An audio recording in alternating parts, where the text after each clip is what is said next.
I would like to state the obvious here, that people are on the streets. And they're on the streets because there's a fuel, electricity, and a possible food crisis at hand.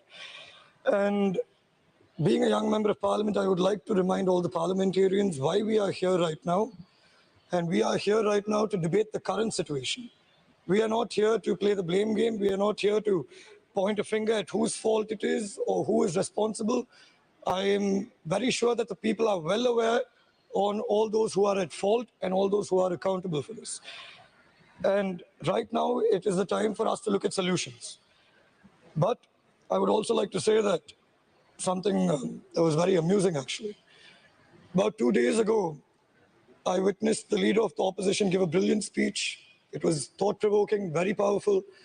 But unfortunately, by the actions of the opposition members yesterday, it was overshadowed. If you look at it in this sense, people are holding placards outside the parliament all over the country simply because they don't have a voice in the parliament. And it is ironic and it is disappointing that the people who do have a voice in the parliament are holding placards. That is a very senseless thing to do, in my opinion.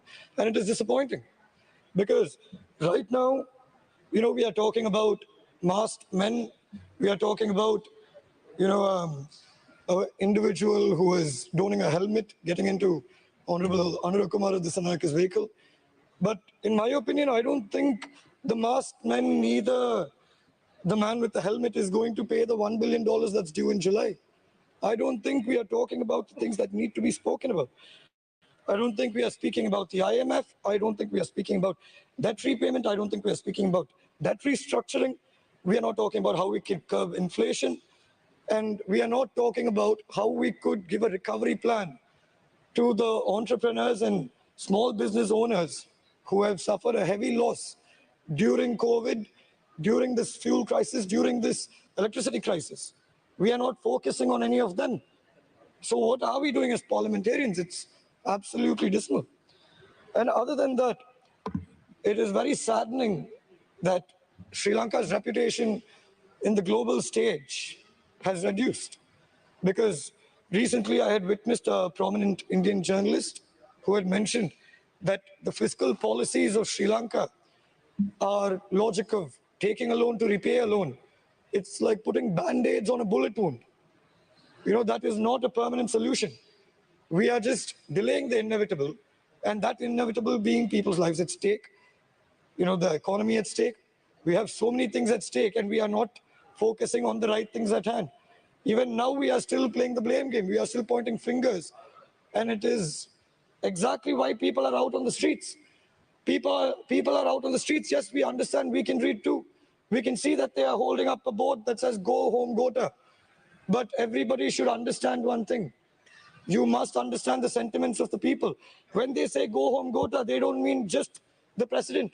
They don't mean just the Rajapakshas. They mean all the members of parliament sitting here right now. Because all of us have failed at our duty. We have failed to address ourselves with the public sentiment. The opposition, as sorry as I am to say this, a sign of a good democracy is a good opposition. And people can judge as to where we are right now. And other than that, it's actually quite simple as to how we should go forward in this. The only thing that we need to do is that the ruling party and the opposition both must find a common ground. Both must find a common ground and compromise. And I'm not trying to justify the ruling party here, but the ruling party has come forward and said, let us come to a common ground. But if the opposition is going to play with the people's feelings and harp on the fact that we can't find a common ground, that this is a one-way solution, that's not how it's going to work. People are suffering and we need to step up and we need to step forward. And if you want all the people to go home, if you want all the people to calm down, we just have to show people that there is a road to recovery.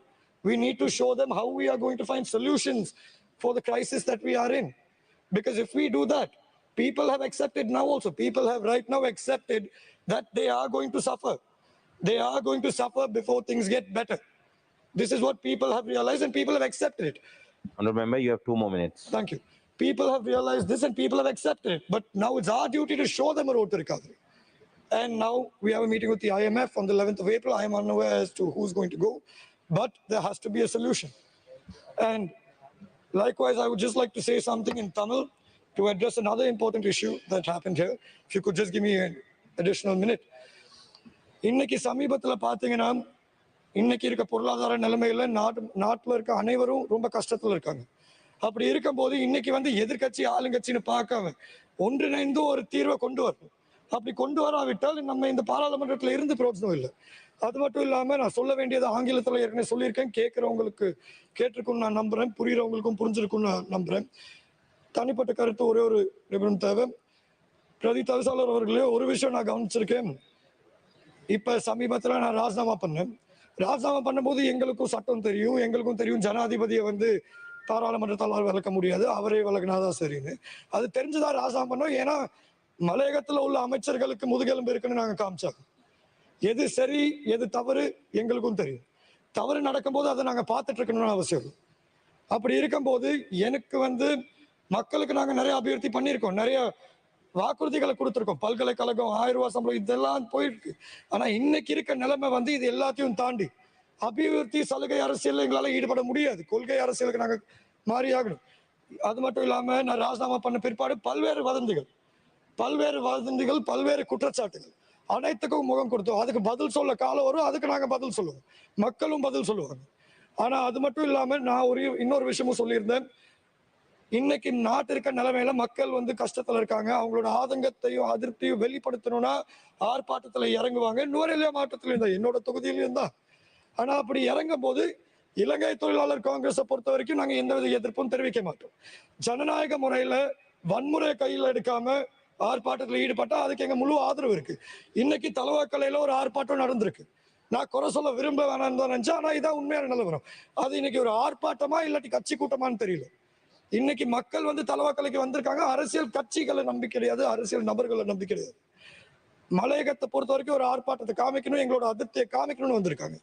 அப்படி வந்த மக்களை நிக்க வச்சு சஜித் பிரேமதாசாக்கு தேர்தல் பிரச்சாரம் பண்ணணும்னு அவசியம் இல்லை. அது ஒரு தவறான விஷயம். ஆகவே மக்கள் வந்து இவ்வளவு நாள் கஷ்டத்துல இருந்திருக்காங்க, அதுக்கு ஒரு தீர்வு கட்டாயம் வரணும். நாங்க வந்து என்னைக்கு மக்கள் பக்கம் இருப்போம், நாங்க என்னைக்கு மக்கள் பக்கம் இருப்போம். அதனாலதான் நாங்க ஒரு தீர்க்கமான முடிவெடுத்தோம். கட்டாய எதிர்காலத்துல மக்களோட தீர்ப்பை எங்களோட தீர்ப்பா இருக்கும். நன்றி.